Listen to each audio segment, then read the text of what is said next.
शेतकरी आणि उद्योजकांच्या प्रगतीसाठी पंजाब अँड सिंध बँक सुरू असून आजपर्यंत शेतकरी आणि उद्योजकांना कोटी रुपयांचं कर्ज देऊन बँकेनं देशाच्या विकासाला हातभार लावलाय आणि याच भावनेमधून शेतकरी उद्योजकांना अधिक प्रोत्साहन मिळण्यासाठी पंजाब अँड सिंध बँकेच्या वतीनं नाशिक मुंबई आग्रा महामार्गावरील सयाजी हॉटेल या ठिकाणी कार्यशाळेचं आयोजन करण्यात आलं होतं.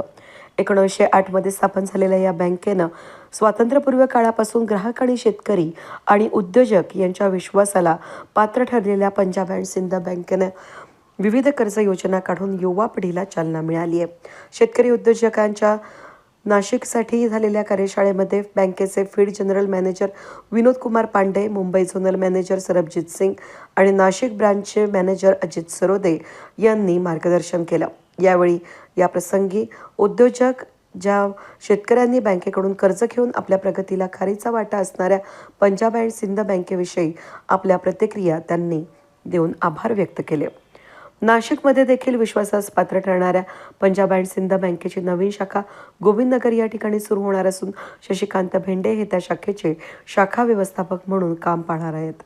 या कार्यशाळेसाठी मुख्य उपस्थितांमध्ये उद्योजक सल्लागार अविनाश काळे पाटील, महाराष्ट्र राज्य सरपंच समितीचे उपाध्यक्ष अंकुश शिरसाट, ॲग्रो प्रायव्हेट लिमिटेडचे चेअरमन निलेश उंडे, सरपंच गणेश चव्हाण, सरपंच बाळासाहेब पानगवाने, सोसायटी चेअरमन संपत वालटे, शिक्षक राहुल मालपानी, येवला प्रांत अधिकारी गाढवे सर यांच्यासह शेतकरी, उद्योजक आणि बँकेचे पदाधिकारी उपस्थित होते. आज का जो प्रोग्राम है, आज किसान दिवस है. पूरे देश में चरण सिंह के जी जो हमारे प्राइम मिनिस्टर थे, वो किसानों के लीडर भी थे. उनके जन्मदिन पे किसान दिवस मनाया जाता है.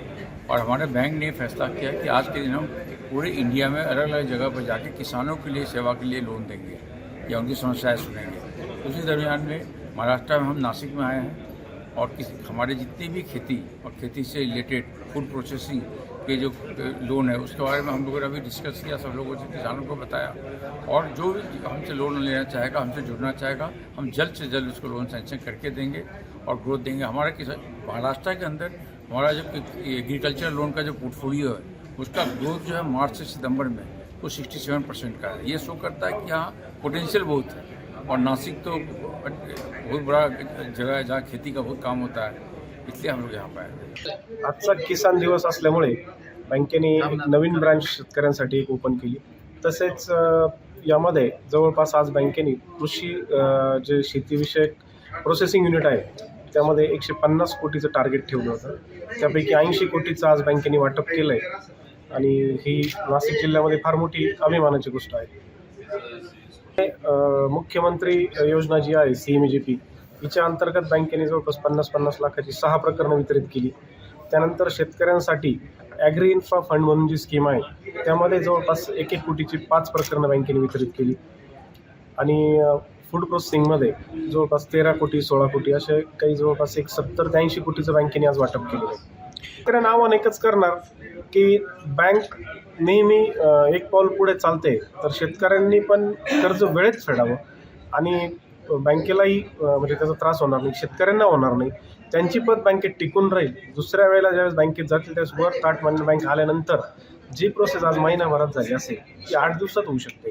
त्यासाठी सर्वांनी वेळेत कर्ज भरावं एवढंच माझं शेतकऱ्यांना आव्हान असेल. नमस्कार. आज पंजाब सिंध बँकेने जो कार्यक्रम ठेवला नाशिकमध्ये तो खरोखर उद्योगांसाठी खरोखर चांगला आहे आणि पंजाब सिंध बँक खरोखर प्रगतीपथावरती आहे. आणि नाशिकच्या सर्व मी उद्योजकांना असं आवाहन करतो बँकेच्या मार्फत की आपण या बँकेचा सगळ्या फॅसिलिटीचा लाभ घ्यावा आणि खरोखर फायदा होईल. आणि सुविधा सगळ्या चांगल्या आहे, कर्मचारी पण चांगले आहे आणि आपल्याला ज्या सुविधा बाहेरील बँक देणार नाही त्या सर्व सुविधा ही बँक देईल आणि तुमच्या सर्व जे कामे असतील ते पंजाब सिंध बँक तुम्हाला करून देईल.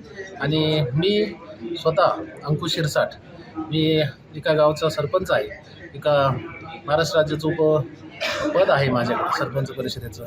आणि मी माझ्या उद्योगामध्ये माझे 4-5 उद्योग आहे आणि त्या उद्योगामध्ये मला बँकेचा खरोखर चांगला सपोर्ट आणि त्या सपोर्टमुळं मी मोठ्या उद्योगापर्यंत पोचलो.